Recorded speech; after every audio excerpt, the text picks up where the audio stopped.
नमस्कार मित्रों, मैं कपिल सोनी चाणक्य क्लासेस हनुमानगढ़ की ओर से आप सभी का स्वागत करता हूं। जैसे कि सभी विद्यार्थियों को विदित है कि पटवार भर्ती परीक्षा जो है वो आने वाली है, जिसके लिए बहुत सारा वाइड सिलेबस आया है। उस सिलेबस में से, उस पाठ्यक्रम में से कला और संस्कृति का जो पाठ्यक्रम है वो आपके लिए मैं अब लेके आया हूँ। चाणक्य परिवार की ओर से आप सभी का स्वागत है। और मैं आज का जो टॉपिक है वो पढ़ाऊं उससे पहले मैं थोड़ा सा आपको उसके जो सिलेबस है, पाठ्यक्रम है, उससे आपको रूबरू करवाना चाहता हूं, जो कि कला और संस्कृति का पाठ्यक्रम है। तो कला और संस्कृति के पाठ्यक्रम में बहुत सारे ऐसे बिंदु दे रखे हैं जो शायद अभी तक कुछ विद्यार्थियों को समझ में भी नहीं आए हैं कि उनमें से किस प्रकार के प्रश्न जो है वो पूछे जाएंगे। तो चूंकि हम कंटिन्यू क्लास रखेंगे, हमारी कोई दिक्कत नहीं है, पर उसके अंदर जो सबसे पहले हमने पढ़ना है कि उसमें किस किस सब्जेक्ट के ऊपर, किस टॉपिक के ऊपर, वो कला और संस्कृति के किस टॉपिक के ऊपर आपको प्रश्न पूछेगा। देखिए, एक उसमें टॉपिक दिया हुआ है चित्रकला। चित्रकला जो है, इसका मतलब राजस्थान की विभिन्न प्रकार की चित्रकला शैलियां हैं। चित्रकला शैलियां हैं, जैसे कि अलग अलग रियासतों के अंदर अलग अलग प्रकार की चित्रकला से संबंधित कुछ विशेषताएं थी। आनंद कुमार स्वामी नामक एक चित्रकार हुए हैं हिमाचल प्रदेश के, और उन्होंने इसके ऊपर बहुत रिसर्च किया। तो उनकी जो रिसर्च है उससे रिलेटेड प्रश्न जो है वो हमें एग्जामिनर पूछता है, तो उस पर हम चर्चा करेंगे। उसके अतिरिक्त इसी से रिलेटेड ही जो दूसरा है टॉपिक, उसका नाम है हस्तशिल्प, जिसको आप हस्तकला कह सकते हैं, आप नॉर्मल हस्तकला या हस्तशिल्प आप उसको कह सकते हैं। विभिन्न प्रकार की लोक कलाएं इसके अंतर्गत और आ जाएंगी। हस्तशिल्प के अंतर्गत लोक कलाएं, विभिन्न प्रकार की और जो लोक कलाएं हैं वो इसके अंतर्गत आ जाएंगी। हस्तशिल्प के अंतर्गत ही हम उसको विभिन्न कलाओं को पढ़ लेंगे। इसके बाद में एक नेक्स्ट जो आता है हमारे लिए, वो आता है लोक नृत्य। लोक नृत्य और उसके साथ संगीत का ये टॉपिक है। देखिए, कई बार क्या होता है कि हमारा जो पाठ्यक्रम है उसके अंदर पूरी तरीके से कोई भी बात लिखी हुई नहीं होती है, परंतु जब एग्जाम में प्रश्न आता है तो वो इस तरीके का आता है कि वो उस छोटी छोटी बातों को पूछ लेता है। जैसे कि इस टॉपिक के अंदर अगर आप देखेंगे, जो तीसरा टॉपिक मैंने लिखा है लोक नृत्य और संगीत, इसके अंदर लोक नाटक का नाम कहीं नहीं है, लोक नाट्य का नाम कहीं नहीं है, और ना ही इसके अंदर लोक गीतों का नाम है, ना ही इसके अंदर राजस्थान के प्रमुख वाद्य यंत्रों के नाम है। परंतु मैं प्यारे विद्यार्थियों आपको ये कहना चाहूंगा कि अगर आप नृत्य और संगीत का टॉपिक पढ़ते हैं तो आपको वाद्य यंत्र, नाट्य और लोक गीत जो है राजस्थान के, उनको भी आपको साथ में पढ़ना चाहिए। इसके अतिरिक्त अगर हम देखें तो एक टॉपिक आपको मिलेगा मेले और त्योहार।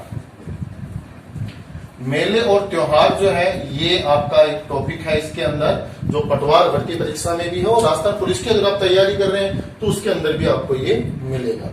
देखिए, जब आप किसी भी पुस्तक में से अध्ययन करते हैं तो उसके अंदर आपको क्या है कि मेलों का टॉपिक अलग से मिलता है और त्योहारों का जो टॉपिक है वो आपको अलग से मिलता है। परंतु हम यहाँ जब पढ़ेंगे इस टॉपिक को, तो मेले और त्योहारों का जो ये टॉपिक है, इसके अंदर हम एक ही टॉपिक के अंदर दोनों को हम कवर करेंगे। उसी में हम मेलों को कवर करेंगे, उसी में हम त्योहारों को कवर करेंगे। इसके अतिरिक्त आपको एक टॉपिक जो है इसमें है कि हमारी जो परंपराएं हैं, हमारी जो परंपराएं हैं, जो हमारे रीति रिवाज हैं, उनके ऊपर प्रश्न आपसे पूछा जाएगा। तो हमारी परंपराएं जितनी भी हैं उनके ऊपर प्रश्न पूछा जाएगा। इसके अतिरिक्त एक टॉपिक इसमें दे रखा है आपका स्थापत्य कला, परंतु उसी में आगे दे रखा है राजस्थान के प्रमुख पर्यटन स्थल।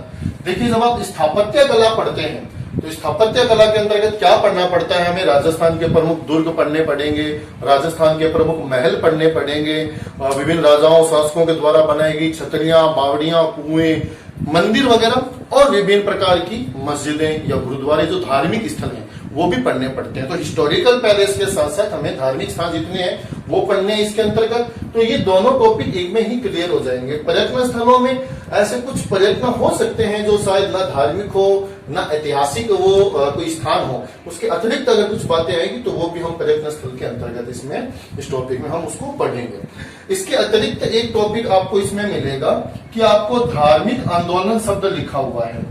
देखिए, कई बच्चों का मेरे पास फोन भी आया और उन्होंने पूछा कि सर धार्मिक आंदोलन जो है इससे क्या तात्पर्य है।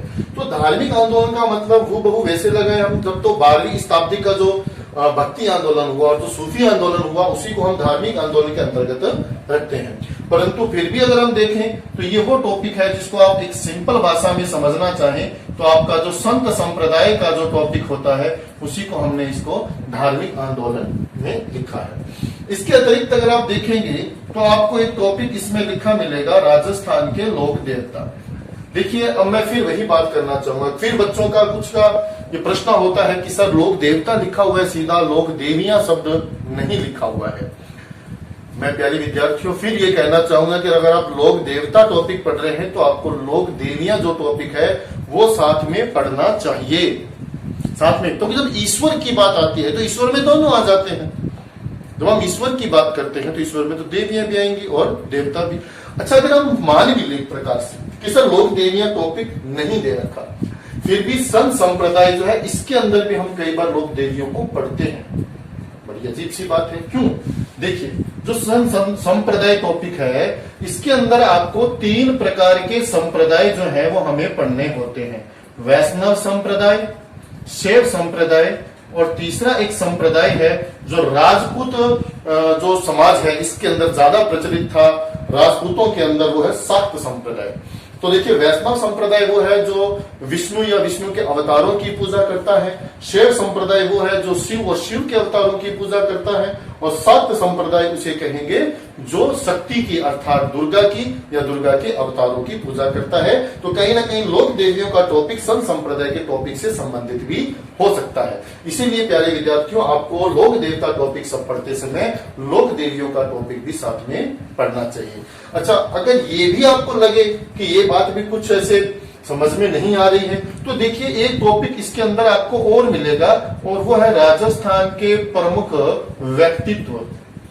और व्यक्तित्व टॉपिक का मतलब है कि इसके अंदर जितने भी राजस्थान के प्रमुख जो व्यक्ति हुए हैं उनके, व्यक्ति शब्द है इसका मतलब ये नहीं कि केवल पुरुष, इसमें महिलाएं भी शामिल हैं। और प्रमुख व्यक्तित्व कौन हो सकते हैं? प्रमुख व्यक्तित्व के अंदर हमारे लोक देवता लोक देवियां हो सकते हैं। प्रमुख व्यक्तित्व के अंदर हमारे जितने संत हुए हैं साधु हुए वो हो सकते हैं। ऐतिहासिक दृष्टि से देखें तो विभिन्न प्रकार के राजा महाराजा हो सकते हैं। इसके अतिरिक्त जो है राष्ट्रीय आंदोलन में भूमिका निभाने वाले जो क्रांतिकारी हैं वो हो सकते हैं। और विभिन्न प्रकार की हस्तकलाओं में से आपको प्रमुख व्यक्तित्व निकल कर आ सकते हैं। जैसे हस्तकलाओं में विभिन्न कलाओं से रिलेटेड किसी कोई व्यक्ति हो सकता है जो अलग अलग प्रकार की कलाओं से रिलेटेड हो। इसके अतिरिक्त जब आप लोक नृत्य और संगीत पढ़ते हैं तो उस वाद्य यंत्रों को बजाने वाले जैसे स्वर्गीय सिद्दीक खां मांगनियार उनसे रिलेटेड उनकी जीवनी पर प्रश्न पूछा जा सकता है। तो ये प्रमुख व्यक्तित्व के बहुत सारे ऐसे जो व्यक्ति विशेष हैं उनकी बातें हम इन्हीं टॉपिक्स के अंदर ही पढ़ जाएंगे। तो कहीं ना कहीं ये जो प्रमुख व्यक्तित्व का जो हमारा टॉपिक है ये इन्हीं में से कवर होता जाएगा और जो बच जाएगा वो आपको इतिहास वाले सर और मैं मिल करके विभिन्न प्रकार के व्यक्तित्व आपको साथ में हल करवा देंगे। तो इसी कड़ी में आगे चलते हुए हम ये आप अगर नोट करना चाहें आप इस तरीके को नोट कर सकते हैं। आपको पता होना चाहिए कि ये टॉपिक जो हमने पढ़ने हैं इसके अंदर